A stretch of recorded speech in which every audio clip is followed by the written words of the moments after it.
My name is Leroy, 64 years old, and I never told my new wife that the apartment complex we lived in was mine.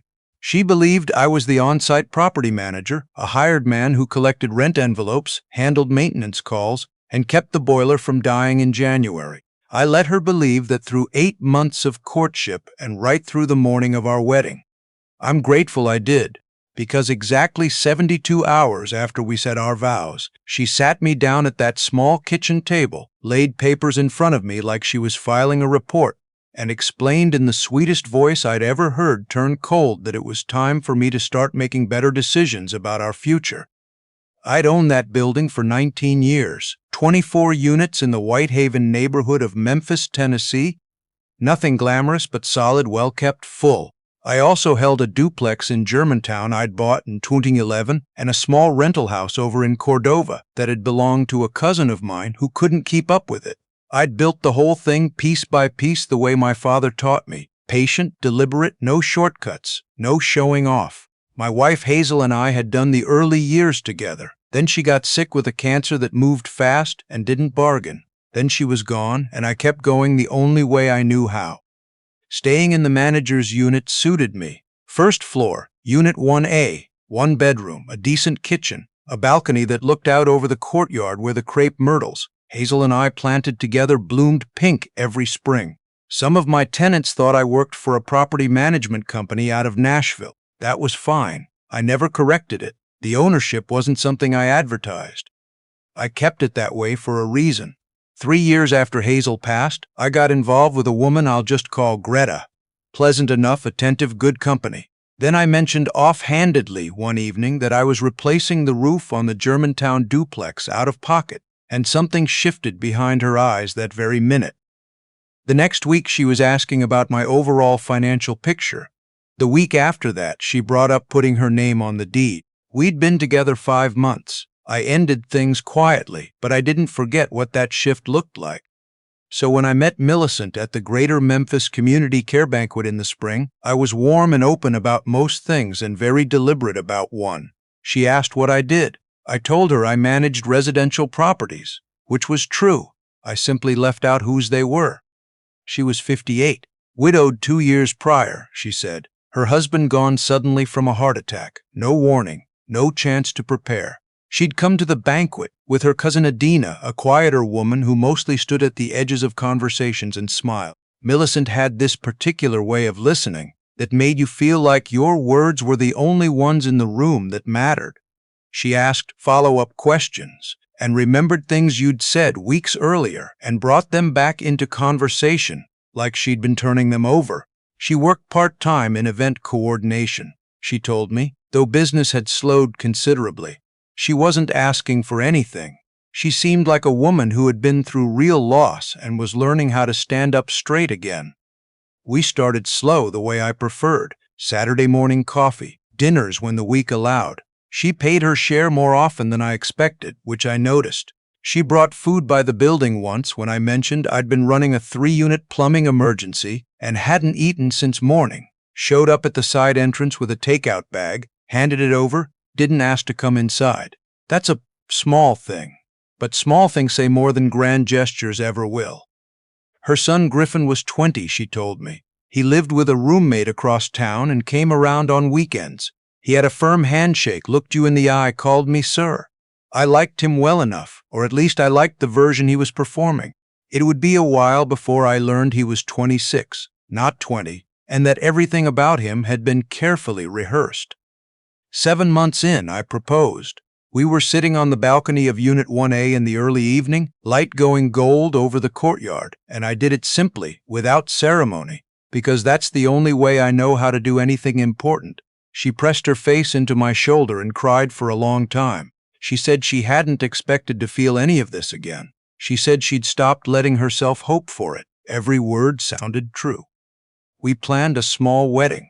My daughter flew in from Atlanta with her husband, a handful of old friends from the neighborhood. My maintenance man, Clyde, who'd been with me 11 years and knew every pipe and wire in the building and every detail of my financial life, helped set up the chairs and string the lights in the community room without anyone asking him to. Before the ceremony, he shook my hand and held it a beat longer than normal. He didn't say anything. I understood what the silence meant. My daughter danced with me that evening and put her lips close to my ear. "Daddy," she said, "are you sure about this?" I told her I was sure. I wanted to believe I was. We didn't do a honeymoon. I mentioned a long weekend somewhere in the fall, once things settled. Millicent said that sounded fine, that all she wanted was to start building their life here. I took that as contentment. Later I understood that any delay in moving forward was a delay in moving toward what she'd actually come for. That first night, when Millicent stepped into Unit 1A and looked around at the one bedroom, the functional kitchen, the narrow hallway, I saw something pass across her face. Not disgust, not even disappointment exactly. More like a person who had arrived at a job site and was quietly calculating how long the work would take. 2 mornings later, I woke to find her fully dressed at the kitchen table, papers spread out in front of her like she'd been at it a while. Griffin was sitting beside her. I hadn't known he'd stayed over. I hadn't known he was coming. "Morning," I said, reaching for the coffee. "What's all this?" Millicent looked up, and the warmth I'd spent 7 months trusting had simply vacated those eyes. Something else occupied them now. "Leroy, we need to talk about our living situation." I pulled out a chair and sat down slowly. "All right. This unit is not appropriate for a family." Her voice was patient, measured, like she was explaining something to someone who just hadn't thought it through yet. "Griffin is going to be between places for the next few months. We need at least a 2-bedroom. Millicent, this is the accommodation the building provides for the on-site manager. It comes with the position. Then you need to speak to whoever owns this property about an upgrade. You've been managing this building for 19 years. Surely that carries some weight." I kept my face still. "I'll bring it up. And there's the other matter." She folded her hands on the table. "I've been thinking about your position, and I really believe you need to consider stepping back from it. You're 64. Maintenance calls at midnight, tenant disputes, boiler emergencies in January. That takes a toll on a man your age. It isn't sustainable." "I like my work," I said. Griffin leaned forward. "No disrespect, but she's right. You've put enough in. You deserve to rest." "He hadn't called me, sir." "There's also the question of your savings," Millicent continued, her voice settling into something I can only describe as businesslike warmth. "Now that we're a family, those resources need to be managed together. A joint account is just practical. It's what married people do." "My savings are for retirement," I said. "Leroy," she tilted her head slightly, "we are your retirement. That's how a marriage works." I stood up from the table. "I need to go check on something downstairs." "While you're down there," she called after me, "ask about Unit 4C, 2nd floor, 2-bedroom. I noticed it looked empty when we walked past last week." In the hallway, I nearly walked directly into Clyde, who was coming in through the side entrance with his toolbox. He took one look at my face and set the toolbox down. "Utility room," I said. "Can we talk?" I told him everything. He listened the way he always does, completely still, no expressions, no interruptions, giving nothing back until you're finished. When I stopped talking, he said, "Your daughter called me last night." "Emma called you?" "Asked me to keep an eye out, said something felt off to her." He paused.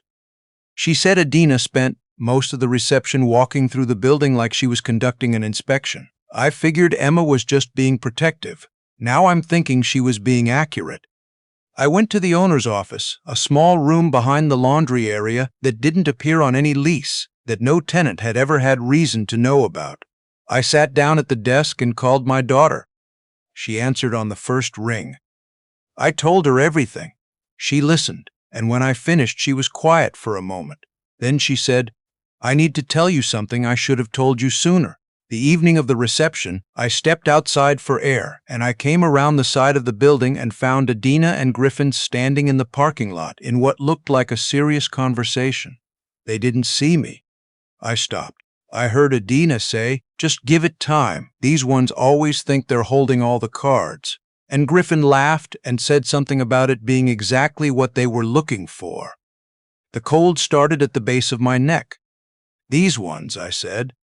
"Dad." Her voice was careful. "Have you searched Millicent's full name online? Anything serious?" I hadn't. An early search when we first started dating had produced ordinary results. Social media, a LinkedIn page, nothing alarming. I'd trusted the picture in front of me instead of looking behind it, which is exactly what I'd told myself I would never do again. I typed her name into the search bar. The ordinary results came up first. Then, scrolling further down, I found a thread on a neighborhood watch forum in Nashville. Someone had posted asking whether anyone in the area knew a woman named Millie Vance who had married a property owner, moved in with him, and 8 months later left with $40,000 and a signed settlement after threatening a lengthy legal dispute over spousal financial rights. There were 11 replies. 4 of them were from different people, describing a woman who matched her description doing something almost identical. "Dad?" Emma's voice on the phone. "I'm reading something," I said. "I'll call you back."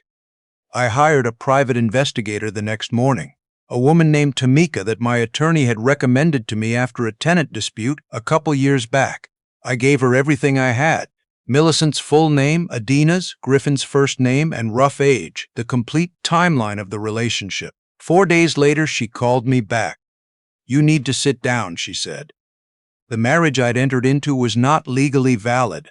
Millicent's actual husband, her legal, on-the-record husband, was serving time in a federal correctional facility in Kentucky for wire fraud. They had never divorced. She had been legally married to him the entire time I'd known her. Griffin was Adina's son, not Millicent's. 26 years old, not 20. 2 prior arrests. Adina was not Millicent's cousin, she was her sister. They had been running variations of this together for at least 4 years across 3 states. Tamika had confirmed 3 previous victims and suspected more. "The men they target are specific," Tamika told me. "They look for men in their 60s who present as modest and working class, but who show signs of quietly held financial stability. Men who manage properties that might belong to them. Men who pay cash for things. Men who live simply in ways that don't quite add up to how they carry themselves." I sat with that for a moment. "She knew," I said. "She figured out the ownership before she ever moved in." "I believe she strongly suspected it," Tamika said. "Your modest presentation wasn't a deception to her, it was confirmation. She wasn't fooled by the act, Leroy. She came looking for exactly what the act was protecting." That hit me harder than anything else she said. My attorney listened to the full account and then leaned back and looked at the ceiling for a moment. "The invalid marriage is the cleanest piece of this legally. The harder question is building a criminal case. What they've done is predatory and coercive, but you haven't lost money. A prosecutor would need documented evidence of explicit criminal intent." "What if they stated that intent explicitly?" I said, "on the record, in my own building?" He was quiet for a moment. "Your community room cameras." 4 of them, audio and video both. Every tenant signed a disclosure when they moved in. If they make an explicit demand in that space while you're present as a consenting party to the recording, he considered it carefully. "Tell me what you have in mind." I had Clyde in mind. 11 years working for me, knows everything. When I explained what I needed from him, he was quiet for a long time. Then he said, "You've been straight with me since my first week. Put on a button-down shirt and played a part seems fair enough." I told Millicent I'd arranged a meeting with the regional management representative to discuss our living situation. She was agreeable before I finished the sentence. She told Griffin and Adina about it without being asked. I watched her make the call while I was still in the room. All 3 of them walked into the community room the next afternoon like they'd already decided how it was going to go. Clyde sat at the head of the folding table with a clipboard and a legal pad and introduced himself as the representative from the property group. He was precise and calm, and Millicent's composure started to crack somewhere around the 12-minute mark when it became clear the meeting wasn't going the way she'd anticipated. "The manager's accommodation is employment-based," Clyde explained, steady as concrete. "The unit is tied to the position. If the manager separates from the property, the accommodation reverts to ownership." Millicent's jaw tightened. "He is not separating from anything." "Mom," Griffin said, putting a hand on her arm, "it wasn't a warning, it was a cue." "Then perhaps," Adina said from the corner, quiet and deliberate, "there are other accommodations available for the family, a larger unit on a higher floor." Those are occupied by tenants under lease. Millicent straightened. Then the answer is simple. Leroy needs to retire. He has savings. He has whatever he has locked away, his IRA, his RRSP. She caught herself on that last word and moved past it without breaking stride, but I heard it. RRSP, a Canadian retirement account. She'd run a version of this script somewhere north of the border. Whatever's been set aside, it's time to put it to use. That's what it's there for. We are his family. We are what it's there for. Those are his personal finances, Clyde said. He's my husband. She looked directly at me. Every trace of warmth, every memory of who she'd been on that balcony when she cried into my shoulder was completely gone. They are our finances. I gave up my life, my apartment, my established situation to be here. I have been patient. I have been reasonable. I am done being patient. Whatever he has set aside, he cashes it out, he liquidates it, we find a real home. That is what is going to happen. Griffin stood up slowly. He was taller than the room seemed built to hold. He moved around the table and positioned himself in a way that was designed to be felt. "You're 64 years old," he said to me, flat and quiet. "You're not in a position to fight this. Take the exit that's being offered to you." "Is that a threat?" I asked. "It's advice," he said, "from someone who is younger and considerably larger than you, and who has a strong personal interest in how this turns out." I picked up my phone and pressed the contact I'd set up that morning. The two officers came through the community room door. My neighbor, Mr. Burrell, a retired county deputy who'd lived in Unit 12B for 6 years, stepped away from the back wall where he'd been standing quietly since before the meeting started. He had that particular stillness that people develop in 30 years of law enforcement. Millicent stopped speaking mid-sentence. Adina put her hands in her lap and said absolutely nothing. She had been in a room with this particular atmosphere before. She knew what talking cost you. Griffin made one decision before it was over. He stepped toward me in a way the officers had to physically respond to. That added charges. The rest came in pieces over the following months. The district attorney built steadily.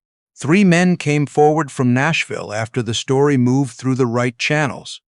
Men who had been too ashamed to report it, who had believed they should have known better, who had stayed quiet the way men that age are taught to stay quiet about being hurt. Their testimony changed the scope of everything.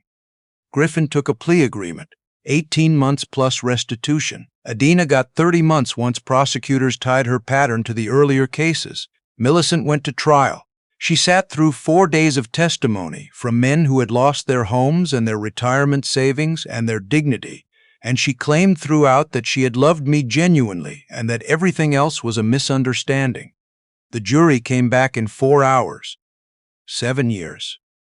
The annulment of the marriage took my attorney 2 weeks, once the documentation from Kentucky was in hand. My daughter stayed in Memphis for a week after the sentencing. On her last evening, she sat at my kitchen table, the same table where Millicent had laid out her papers that first morning, and said she wished she'd been louder with what she'd seen. "You were loud enough," I told her. "I just wasn't ready to hear it." "Why not, Daddy?" I thought about it honestly, because I wanted something real to be there, and wanting it that much made me easier to lead. She reached across the table and put her hand over mine. "Something real is still out there." "Maybe. I'm in no hurry to go looking. What I know is that I'm still here, still running this building, still in Unit 1A looking out at those crepe myrtles every spring. The work suits me. The quiet suits me. And I've gotten more honest about certain things. Not about the finances, not yet, maybe not ever, but about the grief and the loneliness and the particular wanting that had made me vulnerable in the first place. Those were what I'd kept quieter than anything else. Those were what had actually cost me. I reached out to the 3 men who had come forward. I met 2 of them for coffee. Good men, careful, carrying the kind of bruise that doesn't fully disappear but doesn't have to. We talk about ordinary things most of the time. Our children, our neighborhoods, the way Memphis has changed and the ways it hasn't. But sometimes one of us says something honest about being alone in the second half of a long life, about the particular weight of that silence after someone you built everything with is gone. And the others just nod. Nobody tries to fix it. Nobody pretends it's simple or that it should be. I think that's more than most people get. Here's what I can tell you plainly from the other side of all of it. The people who want to take from you will find what you're hiding. Not because they're cleverer than you, but because they've made it their work and you haven't. The only advantage you have is knowing yourself clearly enough that when someone offers you exactly what you've been missing, you pause long enough to ask yourself how they knew to offer that so precisely. The right person won't know. They'll just be present. And eventually, not today, maybe not for a long while, you'll be able to tell the difference. That's what I'm holding on to. Tonight I'll pour a glass of something decent and raise it toward the window, toward the courtyard, and the crepe myrtles, and the steady, ordinary life that's still mine. Here's to knowing the difference. Here's to still being around to learn it.